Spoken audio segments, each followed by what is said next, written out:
I grew up in a very class-conscious society. I was very aware as a child, very, very sensitive to, to class dynamics. How people who had money and power, how they treated people who had less. And it was just a given that it was okay, that is how life was. And then I came to America and I saw exactly the same thing. But race was not something that I grew up around. So when, people read, the scene between Clark and, gender, they can say, oh, this is about a black man and a white man. But to me, the race doesn't even matter then. It is all about the power. It's all about the class dynamics. Because that is what I grew up around. And that is why I think that, in a way, this book, touches on race, but to me, it's far more about class.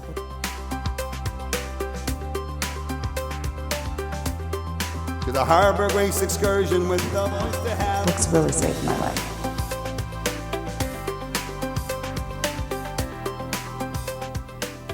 It is my privilege to be speaking with Imbolo Mbue.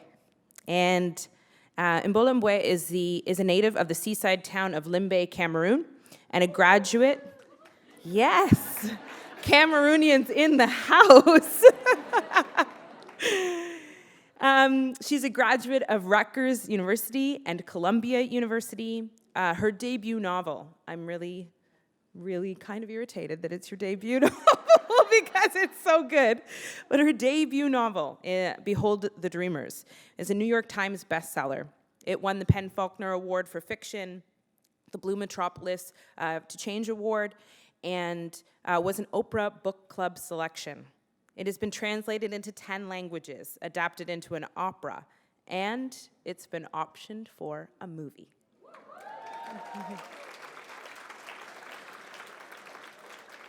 Please give a big round of applause for Imbolo Mbue. So, I was saying backstage that sometimes when I'm talking to an author, I have this very distinct plan. I'm going to sort of go through the way the book goes, or I'm just so excited about this book and I loved it so much that I really don't know where to start. So I thought I would ask you where the book started for you. What the sort of the seed that began Behold the Dreamers. So I suppose I should start by talking a bit about myself and Sure. how I ended up an immigrant in America, because that explains a lot. The book has a lot to do with being an immigrant in America, in New York City specifically. So I'm from Limbe, Cameroon, and I think there are 2 Cameroonians in the audience. So I grew up in this beautiful seaside town in Cameroon, and then I came to America to go to college in 1998. So September will be 20 years since I came to America. And after college, I ended up living in New York City, getting a job. Never thought about becoming a writer. It just never occurred to me. It wasn't anything that I even thought people do. I never met any writers my whole life. So I thought I'll, have a nice corporate job, and then I changed my mind. I thought I'll get a PhD. It didn't work out. And I ended up just, working at this media company. In the fall of 2009, I lost that job working for the media company. And after I lost my job, I started taking my writing seriously. I thought, well, I've been writing as a hobby, but maybe I should start writing seriously. And one day I went for a walk, and I saw chauffeurs waiting on the street side. And I became very intrigued about, what it's like to be a chauffeur. What is it like to have a chauffeur?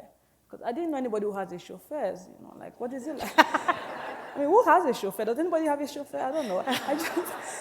I just didn't think about what it's like, that lifestyle. In Cameroon, I knew people who had chauffeurs. Interestingly, it was not uncommon. But in America, the upper class and what their lives are like, I wasn't exposed to it. But I became very interested between, the chauffeur and the man he drove. So I decided to make the chauffeur a man for my country, and the man he drove a Wall Street executive. And because Lehman Brothers had just collapsed, not very long ago, before that, I decided to have this executive working at Lehman Brothers. And it all came from this place of, curiosity about other people's lives, but also as an immigrant myself, and as a New Yorker, and as somebody who was struggling with, with my life in America, because I'd had a pretty up and down life in America. I've had a lot of rough times when I thought maybe I should go back to Cameroon. America wasn't working for me. And so in this book, I wanted to put all of that together to tell tell the stories of these particular characters, the chauffeur and his family and the executive and his family. And it was going to be very much only about, their lives around the financial crisis. But because the executive, the chauffeur is an immigrant, I wanted to, what it really meant for him to come to America and to see America, and also to write about the executives, because even though his life seemed to be so good on paper, he had his own struggles. So it ended up becoming this story about two families, and it took me 5 years to write, because it was just a lot of, the story became bigger and bigger, and ended up becoming what it is. But the origin, the genesis was just two people, in a particular time in America. What were their lives like? And I think for me as a reader, Jende Jonga, he is one of the main protagonists, and he works for Clark Edwards, who works for the Lehman Brothers. And you can see that genesis when you're reading it. That relationship is really quite special and fascinating. And how hard, I had this impression when I was reading it of eavesdropping. Right? There's a sense that Jende is eavesdropping sometimes, all the time. There's a sense that Nene, his wife, is very much eavesdropping. And I kept thinking, were you eavesdropping? Did you have to do, how did you gather that information about what that was like? Right. Well, I am very nosy, so it really helped. It really helps to be nosy as a writer. But I didn't eavesdrop, but living in New York City or living in any city in Toronto, you just tend to overhear people's conversation. It's just part of the life, because people are so in small spaces, and you're walking in the park and you hear people's conversation. And I think that, in some ways, helped the book, because I had lived in the city, I've been in places, and for example, Nene, Jende's wife, she gets to work for the Edwards family as a housekeeper at one point.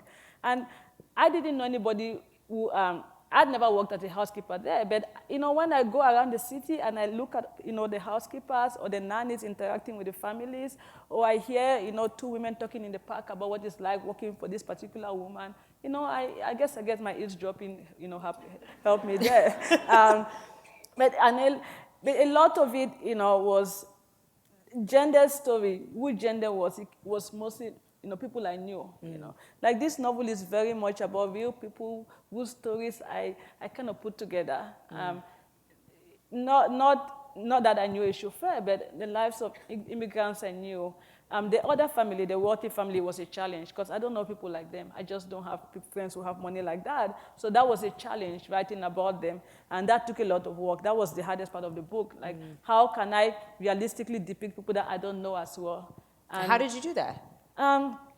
So I had to use whatever I could get, which means that if I met somebody who could be anything like Cindy Edwards is the wife of Clark Edwards' executive, I'll just happen to ask them where to go on vacation, or, or how big their house is, and oh, so you went to St. Bart's. Oh, you have, 5-bedroom vacation home. Taking note. Right, and I look at the way they dress, and, there's the way they talk. And even if that woman was not exactly a wealthy woman, I could imagine that this is what Cindy was like. And the insecurities, I could walk into Saks Fifth Avenue and I see the women who shop there, and, there's a certain style they have. So that one took a lot of work. As far as Clark Edwards, the Wall Street executive, that was research. I read a lot about Lehman Brothers. I read a lot about what happened behind the scenes at Lehman Brothers, and how there was this sense that the bank wasn't really going to collapse. I read the emails between the executives, so I could get a sense of how they spoke to each other. And you do it beautifully. Like, as a writer, I was like, oh my gosh, really? Yeah, and I have to say that, like, people say the dialogue is really great. Dialogue is not even my strongest suit. That it took a lot of, like, paying attention and listening and really pushing myself to get that right. And I found one of the things that I think is so interesting about this book, and I think longevity-wise, I think will be so interesting about this book, is that it becomes a bit of a time capsule, It is so distinctly set in a particular time and moment. Right. Obama's about to become president, the Lehman Brothers, the market's crashing. How important was that to the story? Right. Was that something that you thought about? I want it to be here? Yes, yes, that was by far the most important thing to me. And I suppose the story could have worked at any other moment, but there was something about that financial crisis that really opened the window for me to see more about human nature, more about people and dreams, American dream. I mean, like, to lose your job. I lost my job. It was very, very stressful for me to lose my job there. Not only did I lose my job, but I couldn't find a new job. So being in that moment where, like, I mean, I knew so many people who lost their jobs. I mean, I was talking to friends, and like all 5 of us, we have no jobs. So I think because I'd lived through it and I was still living it, I was still not employed, it was very personal to me. So I wanted to write about how other people manage in that moment, but it really ended up not being so much about the financial crisis. It ended up being about the families. But I wanted to write about that particular moment because I think that it was a moment that really exposed, like, the cracks in the American dream, or the cracks in the foundation that is America, how this country, which on the surface seems to be so strong, and then this one thing happens that, like, really destroys people's lives, and people are still recovering from it.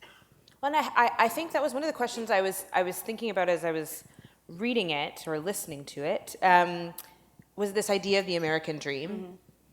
And the question I had was, do you think it's the American dream is more harmful, or the reality of American life?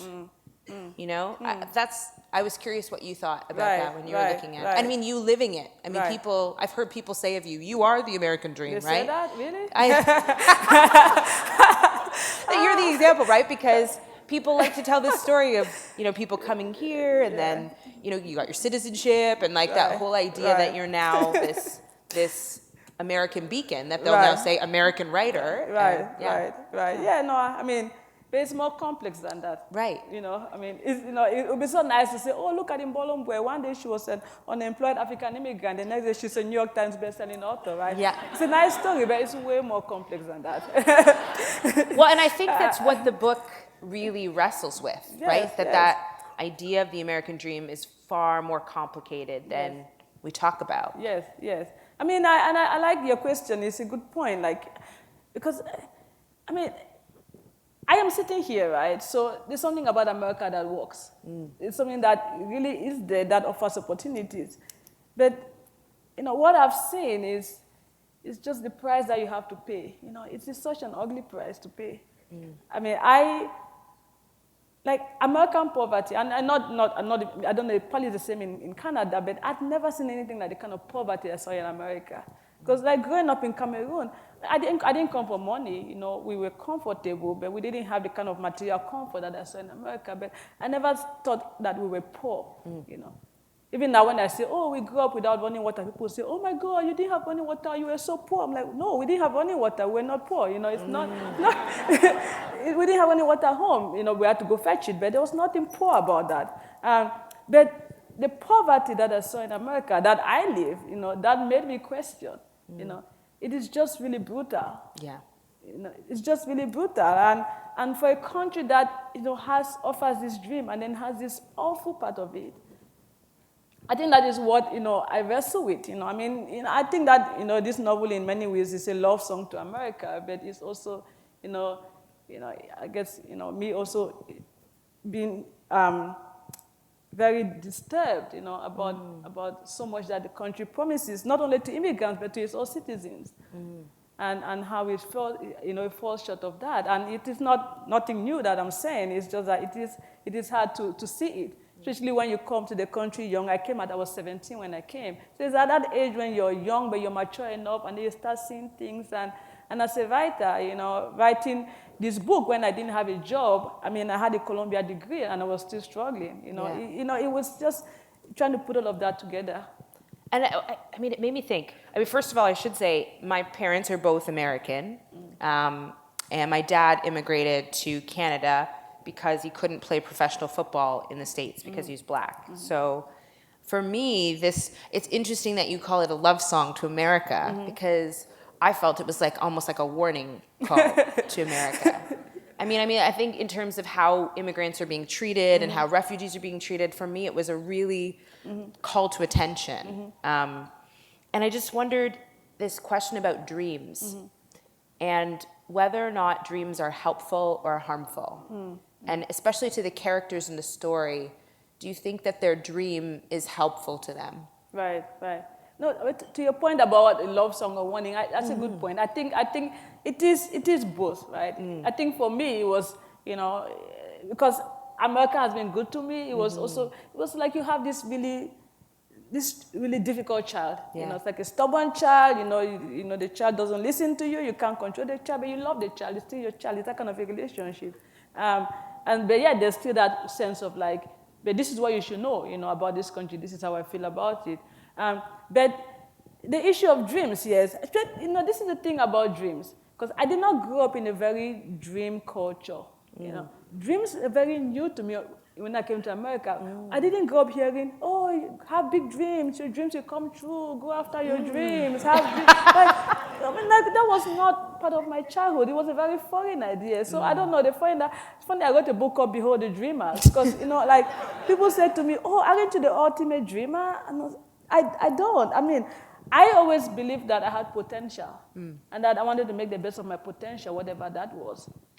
I didn't really see myself as a writer sitting in Toronto Reference Library. I can't say that I had this kind of dream, but I knew that I had some sort of potential. But I do, the dreams was very new to me. I learned about this idea of having big dreams, going after your dreams, and your dreams will come true in America. And I don't think that there's enough emphasis on failure, There's so much emphasis on go after your dreams, but what about the fact that you most likely are going to fail, Because I could write this book could be called Behold the Failures, because, it's a book about failures also. Yeah. Because I am an expert in failures, I have. I find that hard to believe. Yes, I have felt, I tried to get into law school, didn't work out.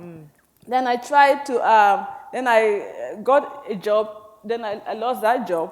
Then I tried to get into a PhD program, didn't get into that. Then I tried, it was lots of things that did not work out for me. Yeah. And then the one thing that worked out was me becoming a writer, So, but it is, the thing about, dreams that that I think that we should talk about more is about the failures angle. I think that there's, because this book, while it's called Behold the Dreamers, it's also about what happens to those dreams when they don't come out the way you expect them to, or the way you hope they would.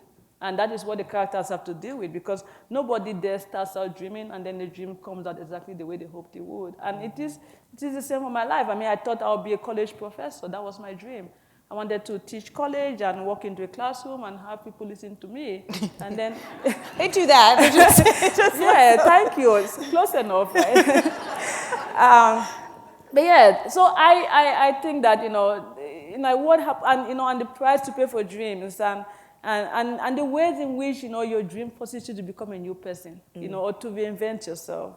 That is something that the characters have to deal with also, because you see over time, they do things that they didn't think that they would ever do. Especially in America, there's one scene, then he says, I've become a new person in America, something along those lines. Like, I see myself doing certain things that I wouldn't have done in America, in Cameroon. Yeah. It is because not only the environment, but the magnitude of the dream forces her to do these things that she thinks she needs to do to achieve her dreams.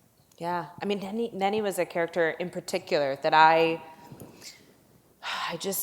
liked all of them. I can't even, and you talked about this, I saw an interview where you talked about how you managed to create these characters that you both like and dislike at the same time. You like what they're doing and then you don't like what they're doing. And it's like family, right? Right.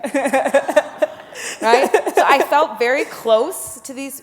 You get a very close look at them as a result, right? Because you're not looking at them as protagonists and antagonists. You're just you're seeing people, really well thought out people. Yeah. Did you struggle at all with where their stories went? Were you sort of like, no, don't do that, or crafting it so that they had a better ending or a worse ending? Right. How much? Right. Well, in the beginning, I liked some more than the others, right? I love the African characters more than I love the white characters. I'll be honest. It is. I like them because they reminded me of myself. I like the white characters also, but I did not have the same connection to them. You know, because I was writing about African immigrants from my town, I knew them. I understood their story. Like they lived in Harlem, the same neighborhood that I lived in. So there was a lot of empathy there. When it came to writing about rich white people living in the Upper East Side of Manhattan, it was not the same. And that was part of the struggle I had with this book, because the story would never work if I couldn't come to like all of them equally and dislike them equally. At least I had to do that. But when I started, writing it, like Cindy Edwards, for example, not the most likable person in the world, the character. But I had to really think about, why am I judging her? Because I had so much judgment towards her. But part of writing this book, it was a journey in empathy for me. I had to really think about my own prejudice and my own judgment, because I couldn't write a story like this, have empathy for a Wall Street executive, I couldn't show that unless I found it in myself to write it. Yeah. Well, I do like Cindy. Okay. I like and I should say, I'm in the minority on that. I felt very, I just felt very divided all the time about all of them. Right. I loved Nenny, and then I was like, Nenny, just relax. Like, Cindy, chill out, right? So I think that's a really enjoyable journey. And I had read that you'd said that this book taught you empathy. Yes. And I really thought that was interesting, because I think as readers, it helps us develop empathy as well. I felt that for both characters who both live different lives from me. I am neither like rich white or an immigrant. So I felt that I got that from all of them. So I appreciate that. One of the questions I did have when I was thinking about Nenny in particular was this idea of Cameroon and the role that Cameroon plays. I've never been to Cameroon. I've never been to a country in Africa. But as I got older in my life, I realized how skewed my lens of African countries is. How much I had, I give the term like a National Geographic lens of Africa. And National Geographic recently came out apologizing because they had a racist lens on Africa. So in some ways, I guess I have had a racist lens. And in this book, I think the thing that was interesting for me is there's both the sense that Cameroon doesn't get the honor that it should, especially from Jende, the fondness that he has for it. But there's also Nene sort of really talking about Cameroon in a negative light in some cases. And so I wondered what you would want us to get about Cameroon from reading this book. Right. Yeah, I had a Cameroonian say that to me, that, Imbolo, they seem to struggle with their love for Cameroon. It's complex, They did leave Cameroon for a reason, nobody chooses to leave their country for a better life if their country was so wonderful. So they have this, feeling of Cameroon wasn't so good to me, otherwise I would have left. And that is what I grew up around. I grew up around people who love our country. I loved my life in Cameroon. I had a wonderful life there, but opportunities were not there. And for people like Jende, at least I was educated. I had a chance because I was educated and I could come to America and go to school. Jende doesn't have an education. He doesn't have money. He doesn't come from a rich family. His odds of a better life in Cameroon are next to nothing. And so the many scenes where he thinks about Cameroon and how wonderful it is, but at the end of the day, it's still somewhere that he doesn't really think that has a life for him until, when he starts rethinking. But then, look at America. It's not like there's a great love for America there either. The characters struggle with both countries. In the end, they both have to decide, which one do we think is better for us? Because it's a very personal question. Nobody can tell you. We're in a moment where many Africans are moving back to Africa. I know people moving back to Cameroon. I just came back from Cameroon, and I met an old classmate who moved back to Cameroon from the UK, and she was so happy. So it is not that one country is better than the other. It is just about your personal situation and what you're looking for in life. And for Jende and Nene, Cameroon just did not have much to offer them, and that is why they feel the way they did. But if it did, they'll feel differently. It's interesting you talked about not growing up in a culture where it was taught to dream. What do you think when you were growing up? What was it that you were taught to think about in terms of the future? How was that positioned, and how does that bleed into the stories and the characters in the book? I think it was very basic. You just want to have a simple life. Be able to, have a house, pay, your bills, take care of your children. And that is what I saw, around me as a child. I saw, fathers and mothers who went to work and, came home and, visited their friends and, nobody, dreamt of a bigger house, or going on vacation or sending their kids, to to a school that was out of their means. There just wasn't that. But it's also because there was a sense of contentment. I think that people who had what they thought was enough, they didn't think that we could have more because there really wasn't that more to have. But I also grew up in a small town. Maybe that could also be the issue. It was a small town. Most people there worked for the local government. So there wasn't a lot of opportunities. So while there wasn't a space to dream, there was a space to, everybody wanted to just have the basics. As opposed to America, where when I came to America, there was a sense of more. I want more, bigger house, you move to another state, leave your job. I don't know anybody who left their job to get another job growing up as a child. There was just no, even now when I went back home, my cousins, they're all working in the same jobs we were working when I went back home the last time, because that is just it. But I think that is the contentment issue is a big thing. That my culture is very good at being content. I think that when you have your basics, you're happy, you're content, you don't need that much. But there's also people like gender who cannot even get that basics, and that's a struggle. But the way I was raised, we had the basics, and that's why I said that, we could, come to America because, I had relatives who had enough money that I could come to America. But that desire for more and, newer and better, I did not see it, it was a very American thing to me. Do you think any of the characters are content in the story? We're not the American characters, no. I mean, contentment is not an American ideal. No. I think, I don't think that, gender, and Nenny are content because when they went to America, they found what they found, that the hope that they have was not going to happen, that this promised land they thought it would be was not the case. And they couldn't be content about that. I mean, they do try to make the best out of it. And Nenny, she believes in the American dream. Nenny really, really works hard, to have her dreams come true. But she's a black, poor immigrant African woman in New York City. And I know that story, and it is a very, very hard one. Yeah, it was a hard one for me to see her hope and hope and hope. Right. I thought that was so interesting given that it's, in the Obama era, right, where it's all about hope, right? And I just felt like, like we're losing it. Oh my gosh. Right. Yeah, I mean, and it is, as a reader. I mean, even me as a writer, it's hard to see people struggle and dream, and then you see them failing over and over. And I mean, it was hard to write, and I imagine it was not easy to read, but it's because you feel for them, because you know that struggle, you know what it's like to fail and to leave your country and to come to a new country and to work hard, and your life is not moving forward. I mean, I know people like that, I know people like that, and I know the shame of it. It's so shameful to work hard and to feel as if, this American dream should be available to you, and if you work hard, you should have it, and it doesn't happen to you. And then people back home, they're asking you questions. How come you still don't own a house after being in America for 30 years? And you can't say, what, it really is that hard. It's not a story people want to talk about, because nobody wants to accept that you could work really hard and still fail. Well, you talked about some of the failures that you've had, and I think we can all agree that this book is not an example of failure by any stretch.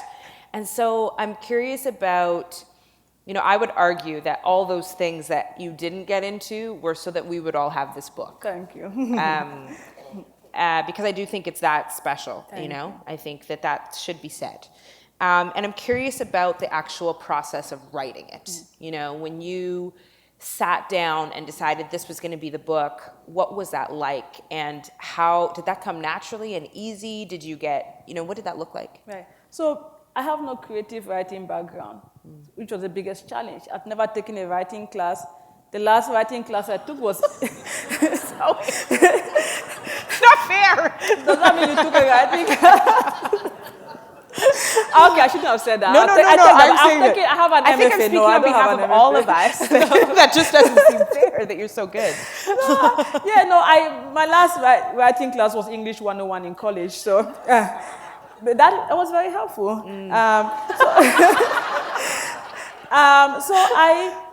So that was a challenge. I had to teach myself how to write. So everything you see there is just me, doing it over and over. Why it took me 5 years.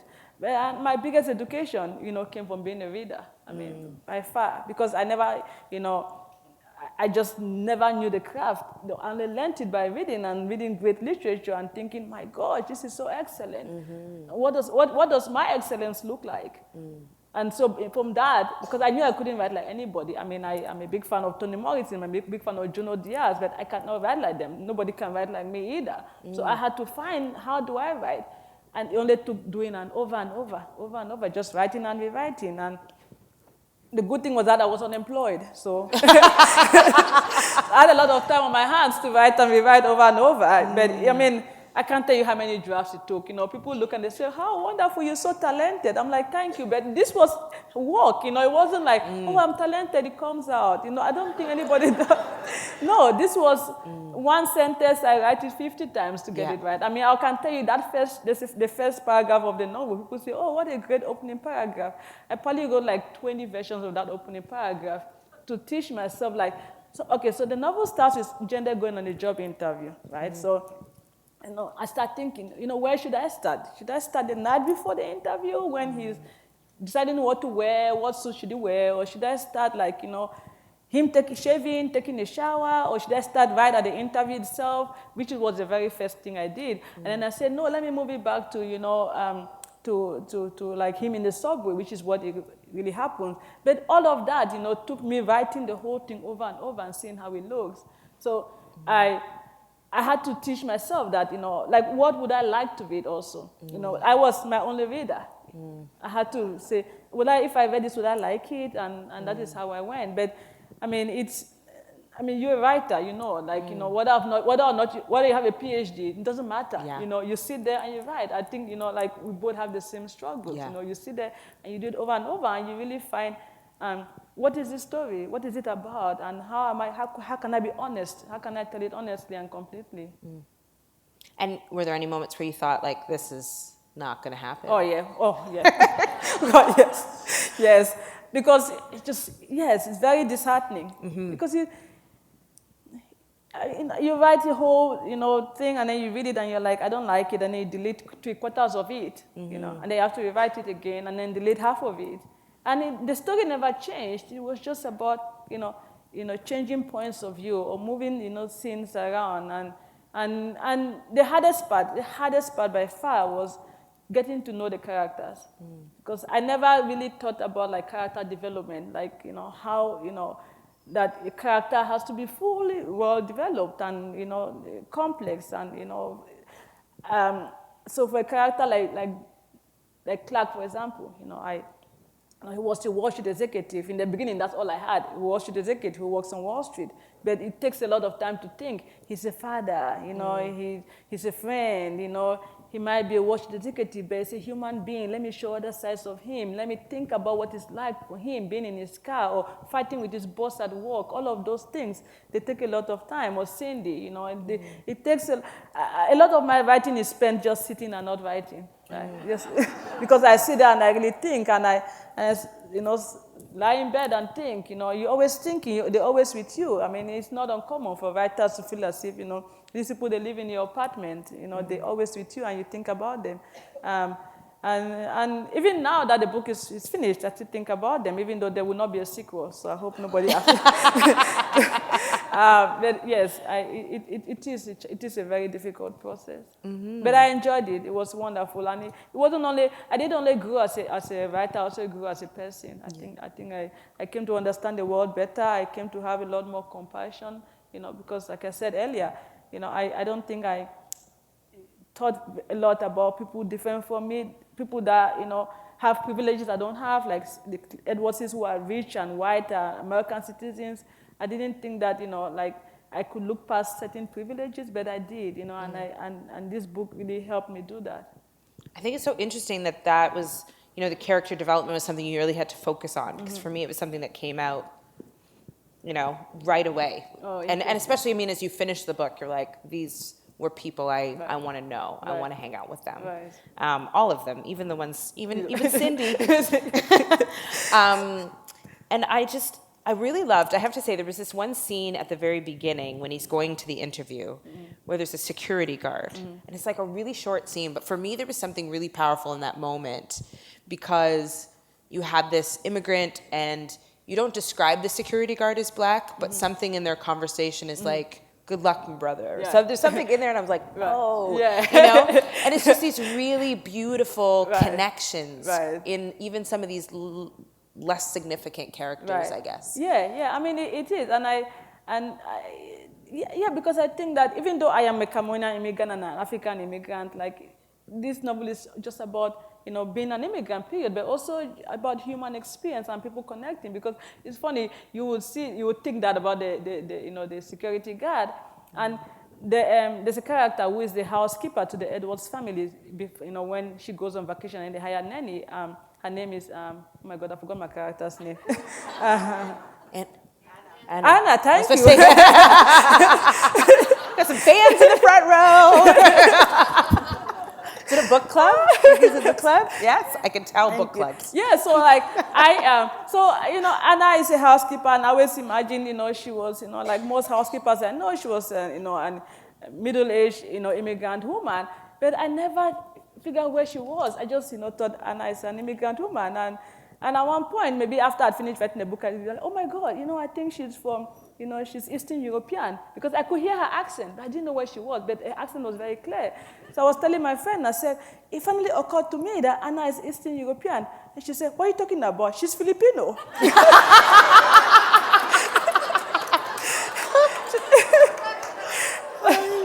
So she's like, I know her, she's Filipino. I was like, oh, I didn't even know that she was Filipino. So. Oh, I want to ask a question about money and about power. And I think that that's a really important theme in the story. And I wonder what you were thinking about as you were writing it, about from your experiences. And I was specifically interested in your lens as a Cameroonian who had chosen America, who had become an American citizen, what your lens on power and money and how it influenced these characters. Right. Yeah, so I have to say that this novel to me was very much about power, you know. I mean, yes, about, you know, immigration, about this, but it was a lot about power. Because when I wrote that first scene, which is probably the first scene I wrote in the novel, Gender and Clark, you know, in that Clark's office and that job interview, what I saw was power dynamics, you know, a powerful man and a man desperate, you know, and, you know, basically like telling this powerful man, I'll do whatever, I need money. And that is, you know, informed by what I grew up around. I grew up in a very class-conscious society. You know, I was very aware as a child, very, very sensitive to, you know, to class dynamics, how people who had money and power, how they treated people who had less. And it was just a given that it was okay, that is how life was. And then I came to America and I saw exactly the same thing. But race was not something that I grew up around. So when, you know, people read, you know, the scene between Clark and, you know, Gender, they can say, oh, this is about a black man and a white man. But to me, the race doesn't even matter there. It is all about the power. It's all about the class dynamics, because that is what I grew up around. And that is why I think that, in a way, this book, you know, touches on race, but to me, it's far more about class. It's about class dynamics in America, you know, like the relationship between, you know, Cindy and Nenny and Clark and Gender. It has a lot to do with class and how people wield the power that comes from, you know, their status against, how they use it against other people. It's so fascinating because I remember my mother-in-law saying she didn't realize she was black until she came to Canada. Yeah. Because she had grown up in the Caribbean where everyone was black. So it wasn't so much like a thing. Right. And yet for me, my parents being in America, it has always been about race. Right. Always. Right. And so it's interesting to watch a story where I think both things are happening, right. Especially depending on the lens that you enter into the book with, right. you know? Yeah, and because for me, like, you know, like you said, like I don't it is so easy for me to see class. So easy, If I go somewhere and somebody like treats me poorly, I'll say, it's because, you think I'm poor. I wouldn't think that it's because you think I'm black. Maybe sometimes I'll think that it has to do with me being black. But more likely than not, I'll think that it could also be the fact that I'm poor. But my African-American friends, they wouldn't think like that. They'll think it's because I'm black, because, just because class, and because it bothered me, it upset me how people, felt as if they were more important because they had money. It always upset me. I think it followed me, to America. And maybe I ended up writing a book about it. And there's a scene when, when Nenny is fighting with Jende about something Nenny did. And Nenny says, people with money, they think they can do whatever they want to you. And that came from my childhood. So even though it's like something that is, it happens in America, there's still this idea that like the class dynamics, worldwide even, that is similar, whether it's in America or Cameroon or in Asia, that, class is there. And I do think that, class is a big issue in America, and, that, yes, race is a very, very big issue, but the class system is part of what, is very, very, unhelpful to that country. I think that because their class is an issue, but race has been tied to class. Yes. I think they actually literally did that through slavery, right? So there's this sense that you can't talk about class without talking about race, and then, so it's. I love when we get to read books where that is exposed, where those complications and layers are dealt with. So.